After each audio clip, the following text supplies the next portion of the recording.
Το όνομά σου μόνο, πες το μου. Ρίζος Στέλιος. Πες μου 2 λόγια για το παιχνίδι σήμερα. Ναι, ήταν ένα ωριακό παιχνίδι και για τις δύο ομάδες.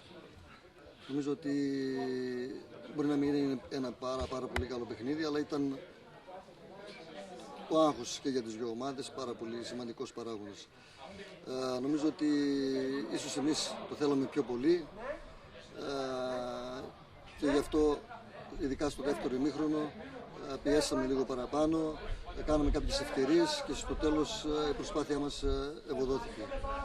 Θέλω να δώσω τα συγχαρητήριά μου στην ομάδα του Εύρου, μια ομάδα που βγήκε νεοφώτιστη στην κατηγορία και στον προπονητή της βεβαίως, το Χρήστο, τον συνάδελφο.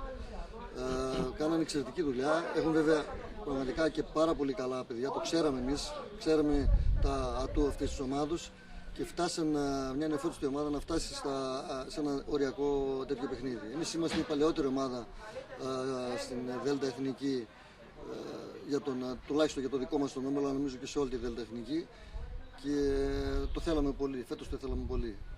Εγώ είναι η τρίτη φορά που φτάνω έτσι σε οριακό παιχνίδι, αλλά ήταν η πρώτη βέβαια που ήταν και στόχος της ομάδας. Έχουμε ένα ακόμα παιχνίδι βέβαια, δεν το ξεχνάμε αυτό. Την Κυριακή είμαι στην Ηράκλεια, θα πρέπει να το κερδίσουμε και να βρεθούμε στη Γάμα Εθνική. Αυτή τη Γάμα Εθνική πώς τη βλέπετε?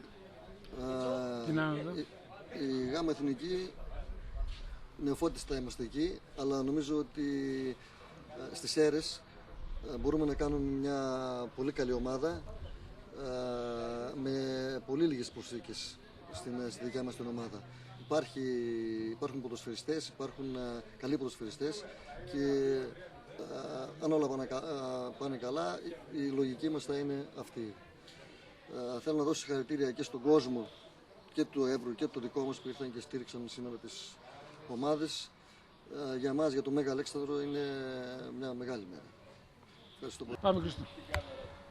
Δυστυχώς το σημερινό αποτέλεσμα μας πίκρανε πολύ. Μαζέψαμε 2.000 κόσμους στο γήπεδο και δεν καταφέραμε να τους δώσουμε μια τεράστια χαρά. Στα μέσα της χρονιάς διαφοροποιήθηκε ο στόχος. Από την παραμονή πλέον κοιτάξαμε στα μάτια όλους τους αντιπάλους. Κερδίσαμε εντός έδρας, εκτός έδρας πάρα πολλές ιστορικές ομάδες κατηγορίας, αν και νεοφώτιστη.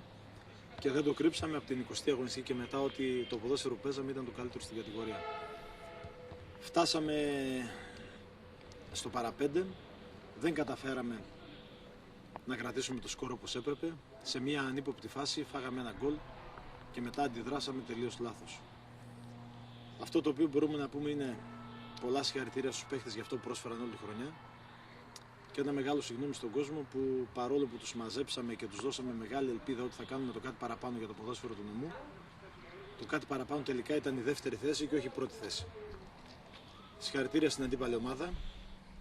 Εμείς πρέπει να συνεχίσουμε την προσπάθεια με την ίδια σοβαρότητα, με την ίδια πειθαρχία, με την ίδια υπομονή και ο Θεός ξέρει. Συγχαρητήρια στην Ηράκλεια. Μπορώ να θεωρήσω άδικο το αποτέλεσμα, αλλά το 0-1 δυστυχώς στέλνει την Ηράκλεια στη Γάμα Εθνική και όχι εμάς.